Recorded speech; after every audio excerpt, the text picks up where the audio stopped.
Vanderbilt. There you go. Ronan, tell us about yourself a little bit, and we'll come back to you in a few minutes.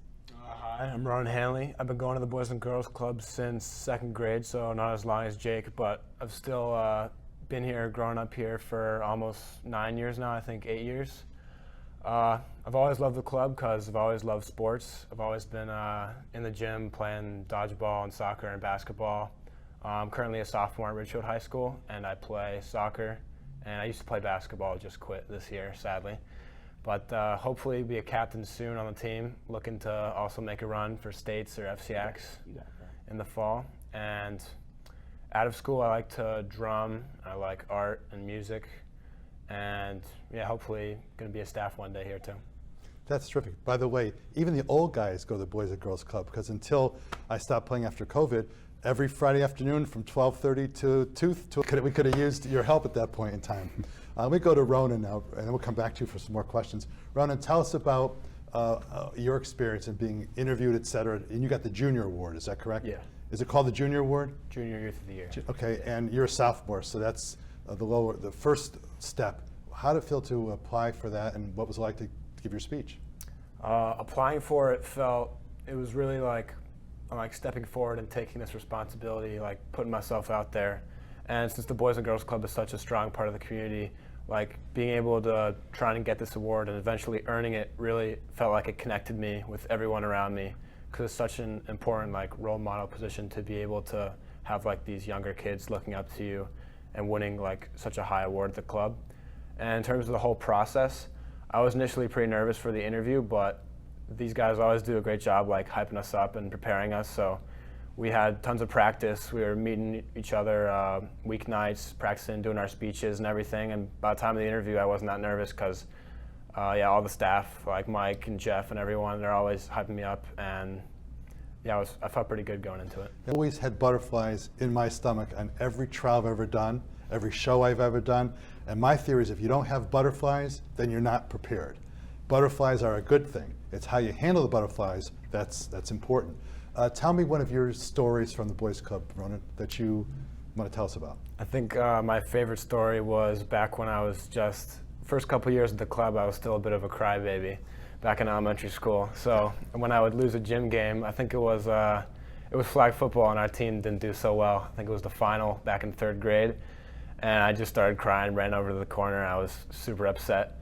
And Big Paw took me over, my favorite staff at the club. He's been there the whole time with me, one of my best mentors. He took me over, talked to me, made me feel better, and that moment really stuck with me because from then on, he gave me a whole rundown about how even though it's a big thing, the most important thing is just to have fun and keep a smile on your face, and we're all here to just lift each other up and have a good time, and I've kept that with me to this day. Well, for both you guys, we'll start with Ronan this time. Tell me something you've learned at the Boys and Girls Club, that you think has made you a more mature. You're all young people. You're young people, but we're not. Mike and I are. But you're more mature than you were 5-7 years ago. Tell me something that you've learned at the Boys and Girls Club that you think added to your stature.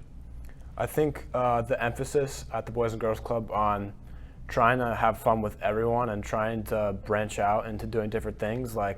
As a kid, I used to I was always in the gym, and I was just playing gym games, and I sort of never even thought to go and try and explore other stuff to do.